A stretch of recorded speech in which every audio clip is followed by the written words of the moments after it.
धरना स्थल पर कांग्रेस और आरएलपी के कार्यकर्ता आपस में भिड़ गए। शहीद स्मारक पर हंगामे की स्थिति बन गई। हनुमान बेनीवाल समर्थक एसआई भर्ती को लेकर प्रदर्शन कर रहे थे यहाँ, और कांग्रेस की ओर से आज वोट चोरी के विरोध में प्रदर्शन चल रहा था।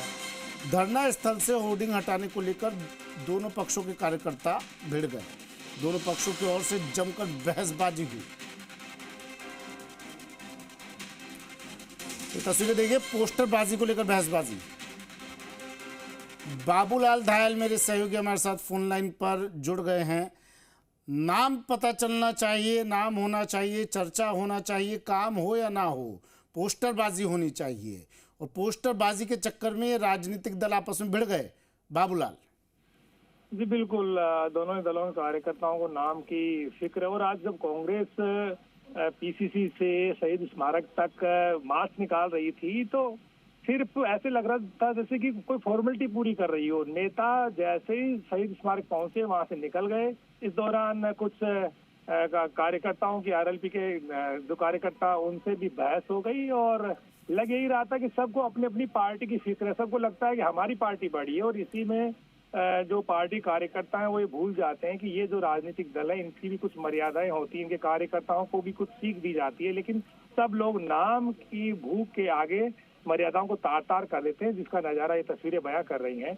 और इससे साफ पता चलता है कि आज की पार्टियों में अनुशासन की कितनी कमी है। अब ये वो पार्टियां नहीं है जिनकी अगुवाई में देश ने जंग आजादी लड़ी थी, और आज के दौर में युवा आरएलपी से जिस तरह से जुड़े हुए हैं, तो सबको देखना चाहिए, क्योंकि जो नेता होता है वो नेतृत्व करने की क्षमता रखने वाला होना चाहिए। कार्यकर्ता उनसे बहुत कुछ सीखते हैं। तो जो कार्यकर्ता हैं आज के, उनमें बहुत जल्दी है सब कुछ हासिल करने की। इसी कड़ी में वो दूसरी पार्टी को छोटा मानते हैं, खुद की पार्टी को बड़ा मानते हैं, और इसी कड़ी में ये इस तरह के नजारे, इस तरह के मंजर आपको देखने को मिलते हैं जब बहस होती है बीच चौराहों पर पोस्टरों को हटाने और लगाने को लेकर के। तो तमाम चीजें बताती है कि आज की राजनीति में अनुशासन की कितनी कमी रह गई है।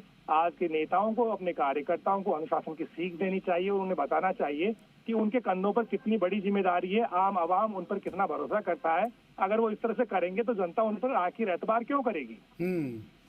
और ये मैसेज क्या गया होगा बाबूलाल इसका? ये दोनों ही पार्टी के लोग, बड़ी बड़ी पार्टियां हैं दोनों पार्टी के लोग अलग अलग मांग को लेकर पहुंचे थे। कोई एसआई भर्ती को लेकर छात्रों की आवाज़ बुलंद कर रहा था, तो कोई वोट चोरी की बात को लेकर प्रदर्शन कर रहा था, लेकिन दोनों आपस में भिड़ गए। मैसेज क्या गया होगा भाई? हम तो यही सोच रहे थे ना कि भ्रष्टाचार के खिलाफ और एक मजबूर आदमी की आवाज़ उठाने के लिए दोनों पार्टी के कार्यकर्ता पुरजोर तरीके से इकट्ठा हुए हैं। अब तो समाज में बदलाव नजर आ जाएगा, अब तो देश तुरंत प्रभाव से बदलता हुआ नजर आएगा। लेकिन बदलाव तो यहाँ कुछ और नजर आया बाबूलाल। ये आपस में भिड़ गए, मैसेज क्या गया होगा इसका लोगों के बीच में? मैसेज बिल्कुल ठीक नहीं गया है, और दोनों ही पार्टी के नेताओं और कार्यकर्ताओं को ये समझना चाहिए कि जनता उन पर तब भरोसा करेगी जब वो लोगों के सामने उदाहरण पेश करेंगे, अनुशासन की नजीर पेश करेंगे।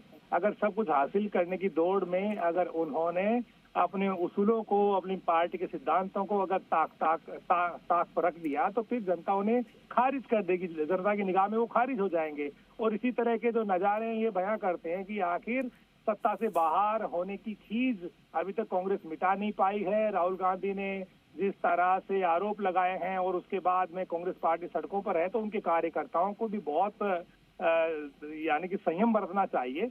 साथ ही आरएलपी के जो कार्यकर्ता हैं उनको भी ध्यान रखना चाहिए। वो कई दिनों से वहां पर आंदोलन कर रहे हैं, कई दिनों से धरने पर बैठे हुए हैं, तो उनको भी ये देखना चाहिए कि कांग्रेस वाले यहाँ पर आ रहे हैं तो वो भी थोड़ा सा वहां पर अपनी बात कहने में थोड़ा सा संयम रखते तो शायद इस तरह की नौबत नहीं आती। गलती दोनों तरफ से है, और दोनों के ही कार्यकर्ता ये जताने की कोशिश कर रहे हैं कि हम आपसे बड़े हैं और हम आपसे किसी भी सूरत में कम नहीं है। इसलिए इस तरह की बहस हो रही है, इस तरह के नजारे सामने आ रहे हैं जो किसी भी सूरत में आज के राजनीतिक परिदृश्य में ठीक नहीं कहे जा सकते। जब ये खबर आई बाबूलाल, तो एक बार की ऐसा लगा कि हो सकता है ये दोनों दलों के नेता इस बात को लेकर उलझे हों आपस में कि भाई नहीं, यहाँ से हम स्टूडेंट्स की आवाज़ उठाएंगे, और दूसरी पार्टी के नेता कह रहे हो कि नहीं भाई, यहाँ से हम जो वोट चोरी की गई उसकी आवाज़ उठाएंगे। लेकिन मामला जब साफ होता गया धीरे धीरे, तो तो स्थिति तो बेहद हास्यास्पद सी नजर आई बाबूलाल।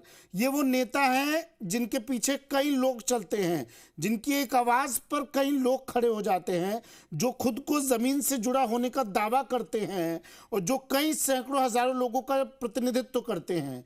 ये नेता एक छोटी सी बात, एक होर्डिंग के लिए आपस में भिड़ गए।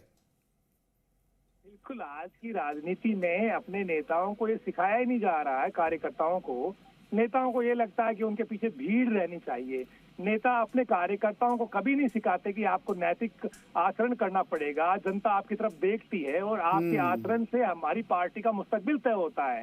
तो ये जो आज की राजनीति का जो दौर है, उसमें सब कुछ हासिल करने की दौड़ में जो भी उचित लगता है वो करते हुए प्रतीत होते हैं आज के कार्यकर्ता। चलिए, और ये तस्वीरें आज पूरा प्रदेश देख रहा है और ये मैसेज क्या गया होगा, ये खुद इन नेताओं को सोचना पड़ेगा, मंथन चिंतन मनन करना होगा अपने अपने कमरों में बैठकर। शुक्रिया बाबूलाल तमाम जानकारी के लिए।